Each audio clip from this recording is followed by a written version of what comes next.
Masa yang dinanti selama ratusan tahun itu akhirnya datang juga.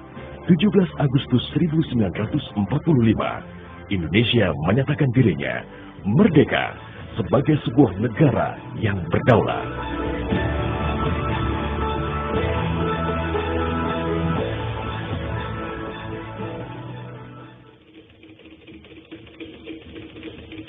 Namun, belum genap 1 bulan usia kemerdekaan, Indonesia langsung mendapat cobaan yang berat.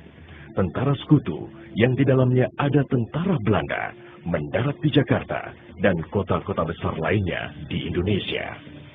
Bung Karno dan Bung Hatta berupaya melakukan upaya diplomatik untuk mendorong tentara sekutu bekerja profesional, hanya mengurus tahanan saja dan tidak mengutak-ngatik status kemerdekaan Republik Indonesia. Namun, upaya itu tidak membuahkan hasil. Bung Karno galau. Ia menghitung jika sampai terjadi peperangan, secara matematis tidak akan mungkin bisa mengalahkan sekutu. Persenjataan mereka jauh lebih lengkap dan keahlian militernya lebih memadai.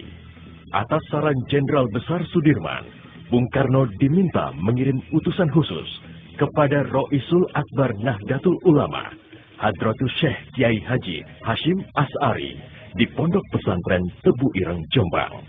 Tujuannya meminta fatwa Kiai Hashim tentang hukumnya berjihad membela negara yang notabene bukan negara Islam seperti Indonesia.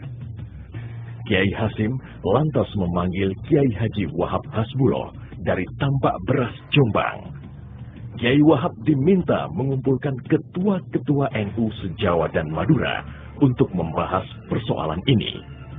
Bukan hanya itu, Kiai Hashim juga meminta kiai-kiai utama NU melakukan sholat istikharah. Salah satunya Kiai Abbas dari Buntet, Cirebon, Jawa Barat. 21 Oktober 1945, seluruh delegasi NU se-Jawa dan Madura telah berkumpul di kantor pusat Ansor di Jalan Bubutan, Surabaya. Kiai Hashim memimpin langsung pertemuan tersebut dan kemudian dilanjutkan oleh Kiai Wahab.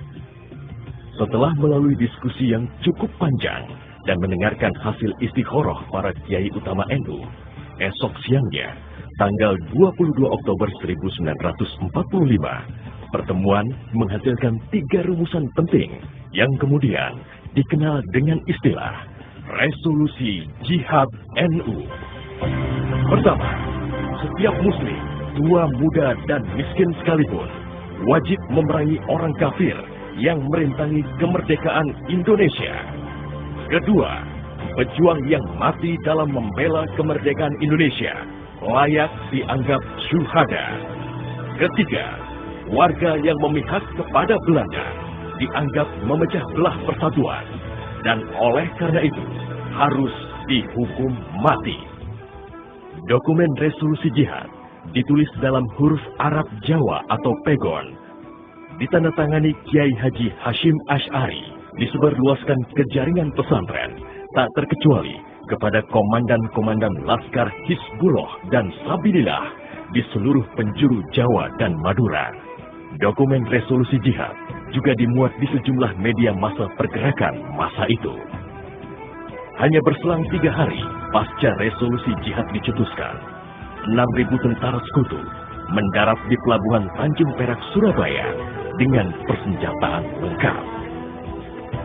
Mendengar kedatangan pasukan penjajah, ribuan santri dan kiai dari penjuru Jawa Timur bergerak menuju Surabaya. Situasi pun terus memanas dan cenderung tak terkendali.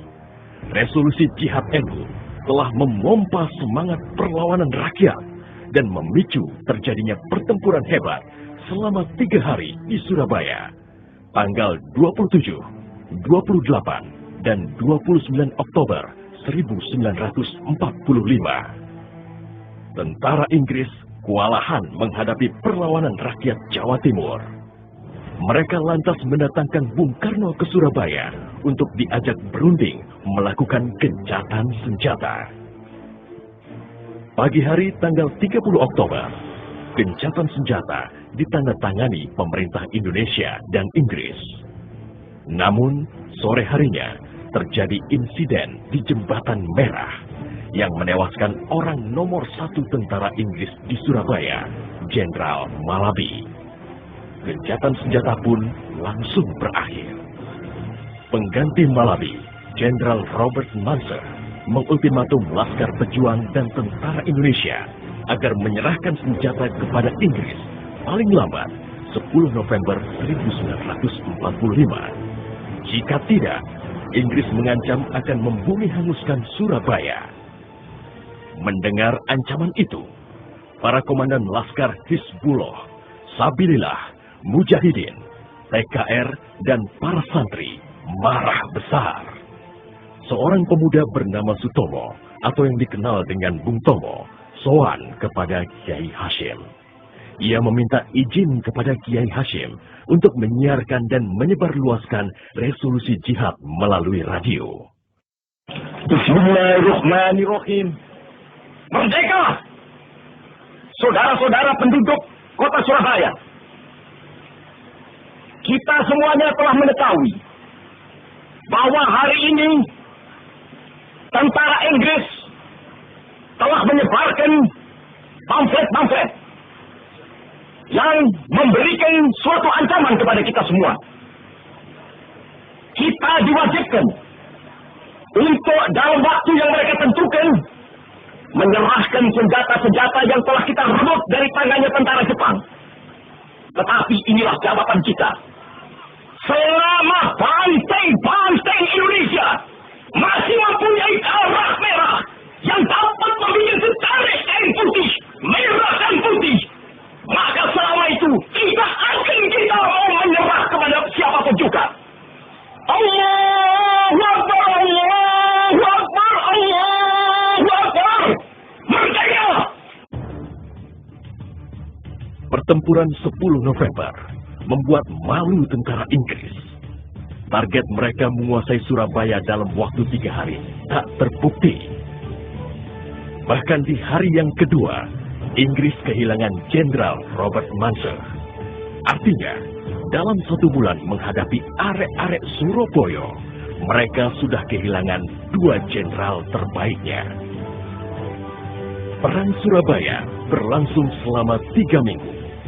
Takbir dan pekik merdeka menggema selama pertempuran berlangsung. Meski pada akhirnya Surabaya jatuh ke tentara Inggris, namun Inggris mengalami kerugian yang cukup besar.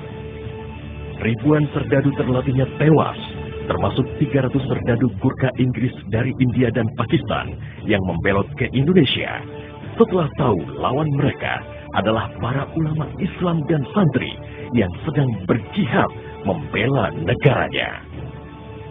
Korban di pihak Indonesia sendiri, 60.000 tentara, laskar, para santri, sukarelawan, dan rakyat Surabaya gugur sebagai syuhada.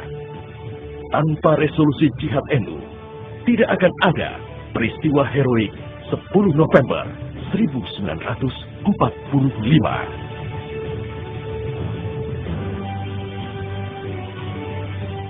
Artinya silakan, mari kita berperang. Mati syahid. Kalau hidup kita akan menjadi bangsa yang merdeka. Tekad itulah yang ditanamkan oleh resolusi kita.